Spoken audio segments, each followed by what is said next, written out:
Hello दोस्तों, नमस्कार। आप लोगों का हमारे चैनल रुतबी गोल्ड में स्वागत है। तो आप लोग कैसे हो? आशा करते हैं बहुत ही अच्छे होंगे। तो आप लोगों के लिए आज मैं प्यारा सा लेकर आई हूँ एक देवी गीत।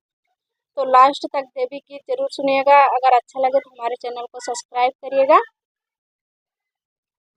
गलिया के गलिया ढूंढे लागे भैर भैया, हो के करे घरवाना, हो के करे घरवाना।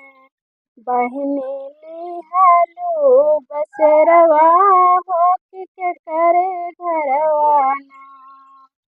गलिया के गलिया ढूंढे लागे भैर भैया, हो के करे घरवाना। बहिनी लिहालो बसरवा, हो के करे घरवाना। घोड़वा दौड़ावत गईले आढ़ौल बगैचा, हो कि नजरिया आईना, हो कि नजरिया आईना। कतहू लौकैना अचरवा, हो कि करे घरवाना। कतहू लौकैना अचरवा, हो कि करे घरवाना।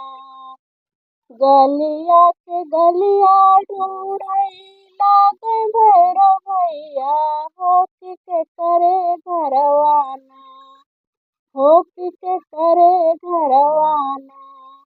बहिनी लिहाली बसरवा, हो कि करे घरवाना। बहिनी लिहाली बसरवा, हो कि करे घरवाना। घोड़वा दौड़ावत गईले गेंदवा बगैचा, हो कि नजरिया आईना, हो कि नजरिया आईना। कतहू लौकैना अचरवा, हो कि नजरिया आईना। कतहू लौकैना अचरवा, हो कि लगहु लगैना। गलिया के गलिया ढूंढे लागे भैर भैया, हो कि करे घरवाना, हो कि करे घरवाना। बहिनी लिहाली बसरवा, हो कि करे घरवाना। बहिनी लिहालू बसरवा, हो कि करे घरवाना। घोड़वा दौड़ावत गईले चमेली बगैचा, हो कतहू नजरिया आईना, कतहू नजरिया आईना। कतहू लौकैना अचरवा, हो कि कतहू नजरिया आईना।